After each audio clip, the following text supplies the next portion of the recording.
Hi friends, నేను మీ సాయి శ్రీనివాస్ కానూరే. ఇప్పుడు మనం ఎక్కడున్నామంటే ఆగిరిపల్లి అనే గ్రామం దగ్గర ఉన్నాం. ఈ ఆగిరిపల్లి అనే గ్రామంలో శోభనాచల స్వామివారి దేవస్థానం అనేది ఉంటుంది. ఇది మనకు విజయవాడకు మరియు నూజివేడుకు మధ్య దారిలో ఉంటుంది. ఇక్కడికి మనం బస్ పైన వెళ్ళవచ్చు, అలాగే మీరు ఎవరైనా వెహికల్స్ తీసుకొని వెళ్ళాలి అనుకుంటే వెళ్ళవచ్చు. ఈ ఆలయం గురించి, అలాగే ఈ ఆలయం లోపలికి వెళ్ళిన తర్వాత ఈ ఆలయ విశేషాల గురించి మనం మాట్లాడుకుందాం. అయితే మనం ఇప్పుడు ఎంట్రన్స్ నుంచి ఆలయం దూరంగా కొండపైన కనిపిస్తున్న ఆ ఆలయం వరకు మనం వెళ్ళాల్సి ఉంటుంది. అయితే ఆ ఆలయం దగ్గరికి వెళ్తూ మనం విషయాలు అనేది మాట్లాడుకుందాం. ఫ్రెండ్స్, అయితే ముందుగా మీరు ఏం చేస్తారంటే ఒకసారి నా ఛానల్లో ఉన్న ఈ వీడియోకి మీరు లైక్ చేయండి, షేర్ చేయండి, సబ్స్క్రైబ్ చేసుకోండి, అలాగే గంట సింబల్ అనేది ప్రెస్ చేయండి. ఫ్రెండ్స్, ఈ దారిలో మనం ముందుకు వచ్చిన తర్వాత ప్రజెంట్ ఇక్కడైతే ఒక రామాలయం అనుకుంటా, ఇక్కడ టెంపుల్ ఒకటి నిర్మిస్తూ ఉన్నారు. పైన సీతారామ లక్ష్మణ సమేత హనుమాన్తో మనకు ఇక్కడ పైన విగ్రహాలు కనిపిస్తూ ఉన్నాయి. అలాగే లోపల అయితే ఎటువంటి విగ్రహం అనేది పెట్టలేదు. ఇక్కడ కొత్తగా టెంపుల్ నిర్మిస్తున్నారు, చిన్నది ఒకటి వచ్చే దారిలో ఎంట్రన్స్లో. మనం ముందుకు వెళ్తున్న కొద్దిగా ఇంకా మనకి పైన కొండపైన కూడా టెంపుల్స్ కనిపిస్తాయి మధ్యలోనే. వాటిని కూడా మనం అక్కడికి వెళ్ళిన తర్వాత మాట్లాడుకుందాం. ఫ్రెండ్స్, ఇప్పుడు మనం ఏదైతే ఆలయానికి వచ్చామో ఈ ఆలయం 400 ఏళ్ల చరిత్ర కలిగిన ఆలయం ఉంటుంది. ఇక్కడ మనకు శివకేశవులు ఉంటారు, మీకు లక్ష్మీ నరసింహస్వామి ఆలయం ఉంటుంది, అలాగే కొండకి ఎగువ భాగాన శివాలయం కూడా ఉంటుంది. కొండపైన ఉన్న ఈ 2 ఆలయాలు 400 ఏళ్ల చరిత్ర కలిగినవిగా చెప్పుకోవచ్చు. అలాగే ఇక్కడ 750 మెట్లు మనం పైకెక్కి వెళ్లాల్సి ఉంటుంది. ఇప్పుడు మీరు చూస్తున్న ఇక్కడ ఇది ఎంట్రన్స్ స్పాట్ ఉంటుంది. ఇక్కడ మీకు విగ్రహాలను ప్రతిష్ఠించిన ఆలయంగా ఈ కింద చెప్పుకోవచ్చు. ఇప్పుడు మీరు చూస్తున్న ఆలయం చూస్తున్నారు కదా, ఇది ఇక్కడ మనకు సూర్యాస్తమయం సమయంలో మనం వెళ్ళటం జరిగింది. చూడొచ్చు, మీకు ఆ ఆలయం పైనుంచి సూర్యుడు ఎంత అందంగా కనిపిస్తుంది ఇక్కడ ఆలయాన్ని మీరు చూడొచ్చు. అలాగే ఇప్పుడు మనం ఎంట్రన్స్ పాయింట్లో ఉన్నాం. ఇక్కడ నుంచి మనం కొండపైకి మెట్ల మార్గం ద్వారా పైకి వెళ్లాల్సి ఉంటుంది. 750 మెట్లు ఉంటాయి ఇక్కడ మీరు ఎక్కి వెళ్లాల్సినవి. వాటిని కూడా చూడొచ్చు. ఈ ఎత్తైన కొండపైకి మనం ఎక్కి వెళ్లాల్సి ఉంటుంది.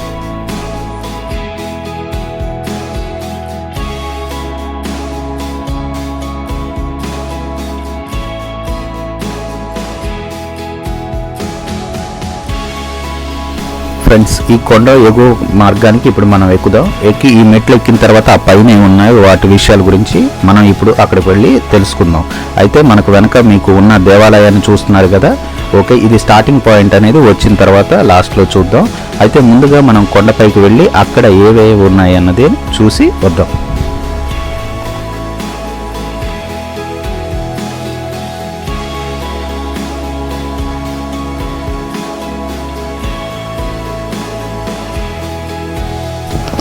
ఫ్రెండ్స్, ఇంకా మనం మెట్ల ద్వారా మనం పైకి వెళ్దాం. పైకి వెళ్ళి పైన ఏ విషయాలు ఉన్నాయి, అలాగే ఏ ఆలయాలు ఉన్నాయి, పూర్తి వివరాలు పైకి వెళ్ళి చెక్ చేసుకుందాం. అయితే ఇప్పుడు మనం మెట్ల మార్గం ద్వారా పైకి వెళ్దాం.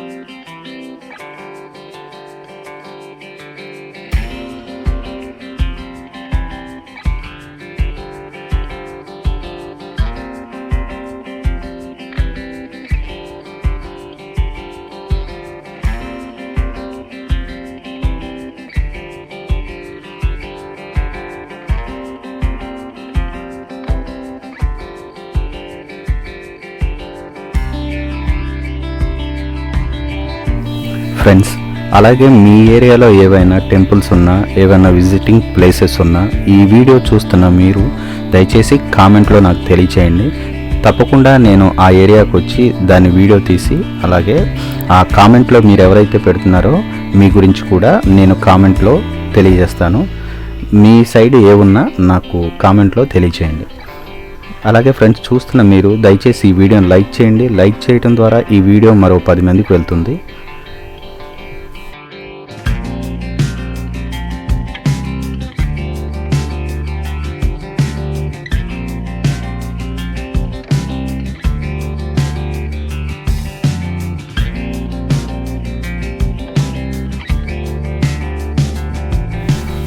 ఇక్కడ ఈ మెట్ల మార్గంలో ముందుగా మనకు ఆంజనేయ స్వామి ఆలయం అనేది కనిపించడం జరుగుతుంది. చూడొచ్చు, ఇక్కడ ఆంజనేయ స్వామి యొక్క విగ్రహం కూడా ఈ పైన కనిపిస్తుంది.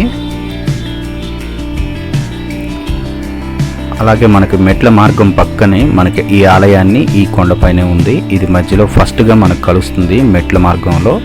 చూడొచ్చు, ముందుకు వెళ్ళిన తర్వాత ఇక్కడ మనకి ఆంజనేయ స్వామి యొక్క ఆలయం ఇలా ఉంది. ఈ ఎంట్రన్స్ చూడొచ్చు.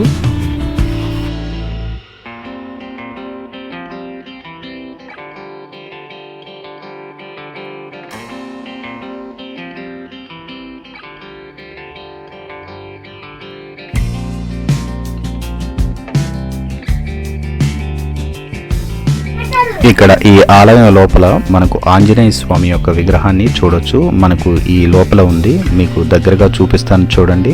ఆంజనేయ స్వామికి సంబంధించిన విగ్రహాన్ని ఒకటి లోపల ఏర్పాటు చేశారు. ఇది మనకు మెట్ల మార్గం మధ్యలో కనిపిస్తుంది. స్వామివారి యొక్క రూపాన్ని ఇక్కడ మీరు చూడొచ్చు. అలాగే ఈ ఆలయం ఇలా ఉంటుంది.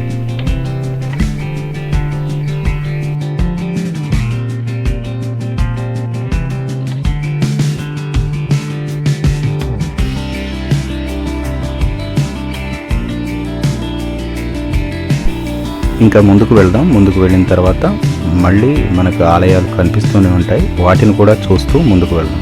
ఈ మెట్ల మార్గం ద్వారా మనం ఇంకా ముందుకు వెళ్ళాల్సి ఉంటుంది. అయితే చూస్తున్న ఫ్రెండ్స్, దయచేసి మీరు లైక్ చేయండి, సబ్స్క్రైబ్ చేసుకోండి. ఎందుకనంటే లైక్ చేస్తే ఈ వీడియో మళ్ళీ ముందుకు వెళ్తుంది, మరో 10 మందికి వెళ్తుంది.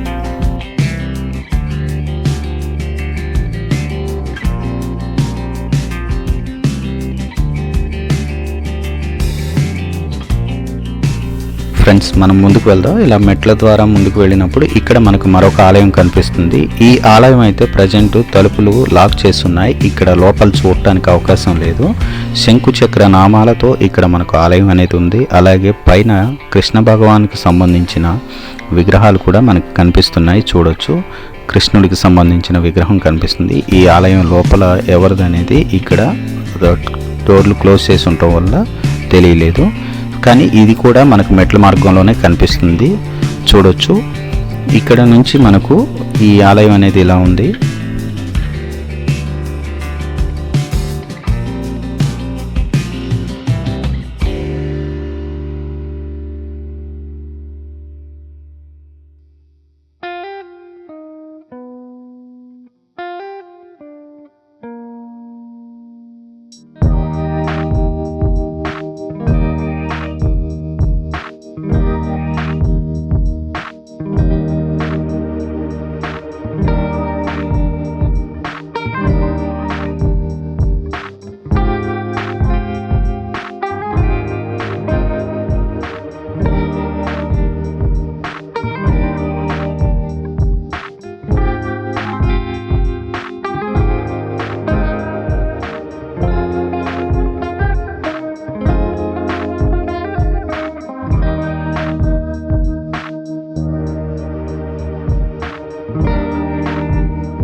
750 మెట్లు, 50 మెట్లు ఎక్కుతున్నప్పుడు మార్గ మధ్యంలో మనకి ఆలయాలు కనిపిస్తూ ఉంటాయి. మనకు ఆల్రెడీ 2 ఆలయాలను చూసాము. ఇప్పుడు ఇది 3వ ఆలయంగా కనిపిస్తుంది ఇక్కడ మనకు. ఈ లోపలికి వెళ్దాం. లోపలికి వెళ్ళి ఇక్కడ ఏ ఆలయం ఉందనేది చూద్దాం. ప్రజెంట్ ఇక్కడైతే డోర్లు ఓపెన్ చేసి ఉన్నాయి, చూడొచ్చు.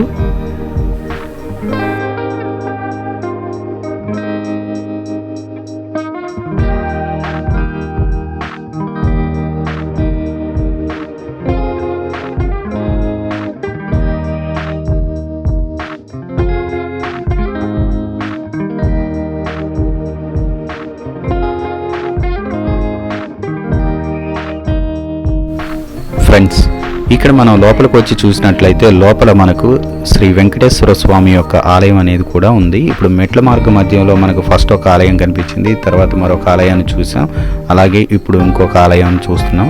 ఈ ఆలయం శ్రీ వెంకటేశ్వర స్వామి. ఇక్కడ మనకు డోర్లు అయితే ఎటువంటి లాక్ చేసి లేదు, కనిపిస్తూ ఉన్నాయి. ఈ మెట్ల మార్గంలో మనకు వెంకటేశ్వర స్వామి శ్రీదేవి భూదేవి సమేతుడై ఇక్కడ మనకు కనిపిస్తున్నారు. ఆయన విగ్రహాన్ని కూడా మనం ఇక్కడ చూడొచ్చు. అలాగే పక్కన అమ్మవారి ఆలయం కూడా ఉంది. ఇదే ఆలయంలో అమ్మవారికి కూడా ఒక చిన్న ఆలయాన్ని ఏర్పాటు చేశారు, చూడొచ్చు. ఇక్కడ అమ్మవారి పక్కన ఉన్నారు. ఓకే, ఈ ఆలయం అనేది ఇంకా ఇలా ఉంది, మీరు చూడొచ్చు. ఈ ఆలయ ప్రాంగణం కూడా ఇలా ఉంటుంది.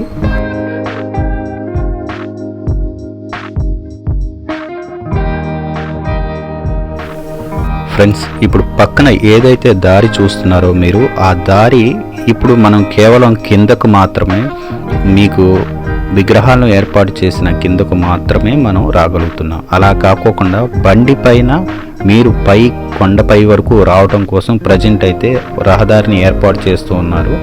దాన్ని కూడా మీరు చూడవచ్చు. ఇక్కడ ఈ దారి మార్గం అనేది ఇప్పుడే స్టార్ట్ చేశారు. ఇది కొండపైకి ఇంకా ఎవరు వచ్చినా పైకి రావడానికి కూడా వీలుండేలా అవకాశం ఉంది. ఈ మెట్ల మార్గం ద్వారా మనం 750 మెట్లు అనేది ఎక్కాల్సి ఉంటుంది. ఈ 750 మెట్లు ఎక్కుతున్నప్పుడు మాత్రం మనకు మధ్యలో ఆలయాలు కనిపిస్తూ ఉంటాయి. ఆ ఆలయాలను దర్శించుకుంటూ మెట్ల మార్గం ద్వారా పైకి వెళ్ళొచ్చు.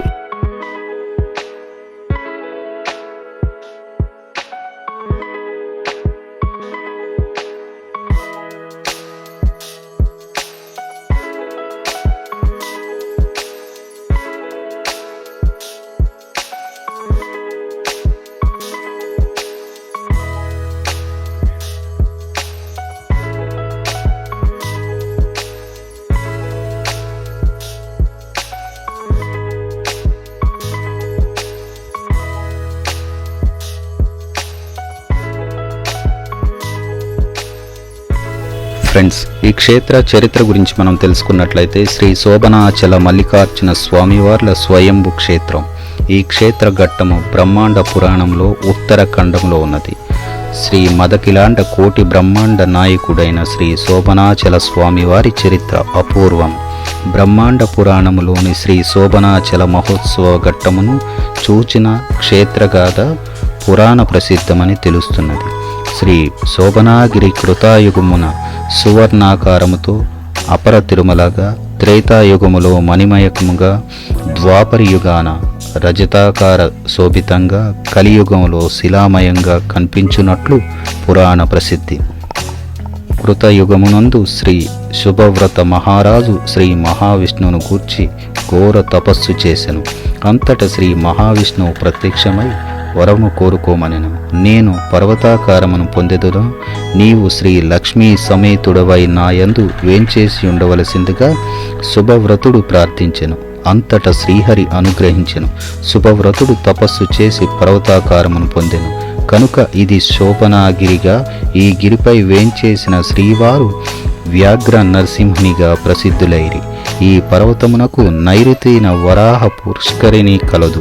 ఈ స్వామివారిచే నిర్మింపబడినది కనుక దీనికి వరాహ పుష్కరిణి అని నామము కలిగినది. వరాహావతార ఘట్టమునందు తెలుపబడెను. మానవును తరింపజేయుటకై ఆర్చరూపమున శ్రీ స్వామివారు వ్యాఘ్ర నరసింహునిగా దర్శనమిస్తూ స్వామిని సేవించు భక్తుల కోర్కెలను తీర్చు కల్పవృక్షమై విరజిల్లుతున్నది శ్రీ నారసింహ క్షేత్రం. ఈ క్షేత్ర పాలకుడైన శ్రీ యోగానంజనేయ స్వామివారు కొలువై ఉన్నారు. 1802 సంవత్సరమున నూజివేడు ప్రభువులు శ్రీ మేకా అప్పారాయ వంశమున మొదటి ప్రభువులైన శ్రీ మేకా రామచంద్ర అప్పారావు గారి కుమారుడు శ్రీ శోభనాద్రి అప్పారావు గారి స్వప్నంలో స్వామి కనబడి వారి కోర్కెలను తీర్చగా వంశపారంపర్య ధర్మకర్తృత్వం స్వీకరించి సఫలురైరి. తరానంతరం వారి కుమారులైన శ్రీ నారయ్య అప్పారావు గారి సోదరులు మరియు వారి సంతతి వారు దివ్యదేశ సాంప్రదాయముగా ఉత్పానములు నిర్వహించుటకు ఆభరణములు, రథము, శ్రీ రామానుజ కూటము 3 గ్రామములు ఇచ్చియున్నారు. శ్రీ స్వామివారిని సకలాభరణ శోభానితునిగా అలంకరించి మాఘమాసోత్సవ పవిత్రోత్సవాది అనేక కాంకర్యములు వైకానస ఆగమానుసారంగా జరిపించుచు ఆలయమునకు సర్వతోముఖాభివృద్ధిని చేయుచున్నారు. వేలాదిగా భక్తులు వరాహ పుష్కరిణి యందు స్నానమాచరించి స్వామివారిని శ్రీ స్వామివారి తిరుకళ్యాణమును రథోత్సవమును దర్శించి తీర్థ ప్రసాదాలను స్వీకరించి పునీతులవుతున్నారు.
పద్దెనిమిదవ తరానికి చెందిన శ్రీ రాజా నారయ్య అప్పారాయణం గారికి విగ్రహం అనేది ఇక్కడ ఏర్పాటు చేశారు. 1868 నుంచి 1877 వరకు అని చెప్పి ఇక్కడ ఉంది, మీరు చూడొచ్చు. ఆయన విగ్రహాన్ని కూడా ఇక్కడ ఏర్పాటు చేశారు ఈ ఆలయం దగ్గరే మీకు. అలాగే మనం బయట నుంచి లోపలికి రావడానికి ఎంట్రన్స్ ఎలా ఉంటుంది, ఇక్కడ మీకు గోపురం చూపిస్తున్నాను, గోపురాన్ని కూడా చూడొచ్చు.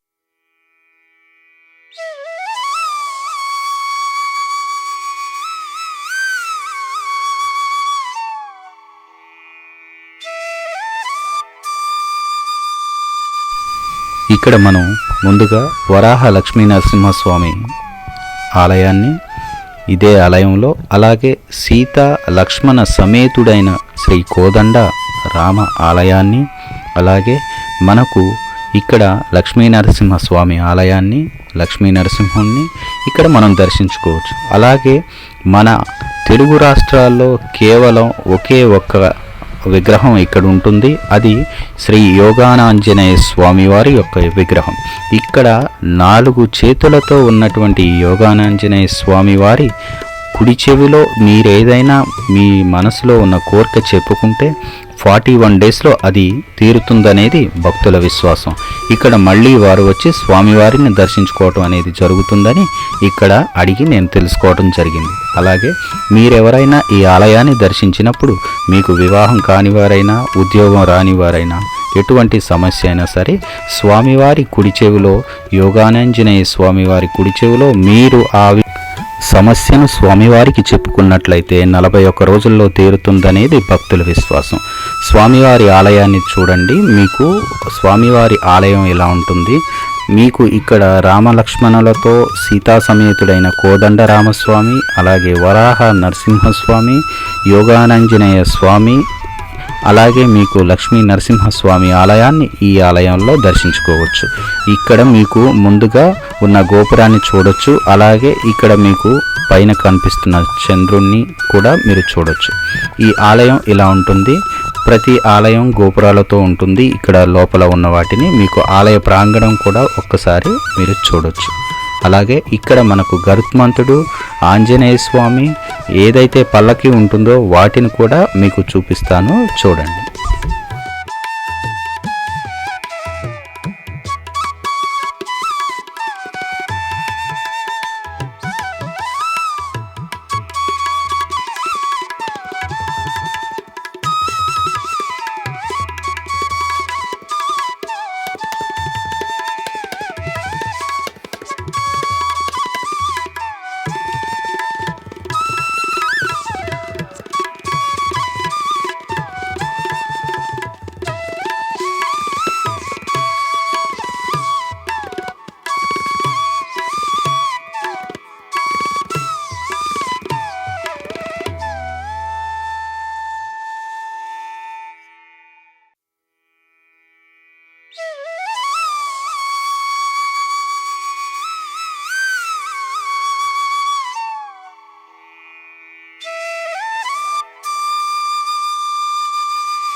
చూడొచ్చు ఈ ఆలయాన్ని. అలాగే ఈ ఆలయ చరిత్రను కూడా ఇక్కడ మనకు శిలాపలక రూపంలో ఉంచుతారు. దాన్ని కూడా మనకి ఇక్కడ కనిపిస్తూ ఉంటుంది. అలాగే దానికి సంబంధించిన వివరాలన్నీ కూడా మనకి గోడపైన ఉంటాయి. ఇక్కడ శోభనాచల శ్రీ మల్లికార్జున స్వామివారి స్వయంభూ క్షేత్రం అని చెప్పి ఇక్కడ మనకు ఆలయానికి సంబంధించిన చరిత్రను కూడా ఇక్కడ చూపించారు, చూడొచ్చు. అలాగే ఇక్కడ మనకు ఏవైతే వరాహ అవతారం, అలాగే రామ అవతారం, లక్ష్మీ నరసింహ అవతారం ఉన్నాయో వీటికి సంబంధించి మనకు ఎంట్రన్స్లో మీకు గరుత్మంతునికి సంబంధించి, అలాగే మీకు ఆంజనేయ స్వామి, రామావతారానికి ఆంజనేయ స్వామి ఎదురుగా కనిపిస్తూ ఉంటారు, చూడొచ్చు. సీతా లక్ష్మణ సమేతుడైన కోదండ రామస్వామిని చూడొచ్చు. అలాగే వరాహ లక్ష్మీ నరసింహస్వామిని కూడా ఇక్కడ మీకు వరాహ అవతారాన్ని కూడా చూడొచ్చు. అలాగే మనకు యోగాంజనేయ స్వామి వారు క్షేత్రపాలకుడిగా లక్ష్మీ నరసింహస్వామి ఆలయంలో ఉంటారు. ఈ ఆలయ గోపురం అనేది బయట ఇలా ఉంటుంది. ఓకే, ఈ ప్రజెంట్ అయితే సన్సెట్ అయిపోవటం వల్ల చీకటిగా ఉంటుంది, అందువల్ల ఇలా ఉంది. చూశారు కదా ఫ్రెండ్స్, నా ఛానల్ నచ్చినట్లయితే లైక్ చేయండి, షేర్ చేయండి, సబ్స్క్రైబ్ చేయండి. తప్పకుండా గంట సింబల్ అనేది ప్రెస్ చేయండి. ఇటువంటి వీడియోస్ ఏవి తీసినా మీ ముందుకు తీసుకొస్తాను. అలాగే మీ ఏరియాలో ఏవున్నా నాకు కామెంట్లో తెలియజేయండి, తప్పకుండా తీసుకొస్తాను. నేను మీ సాయి శ్రీనివాస్.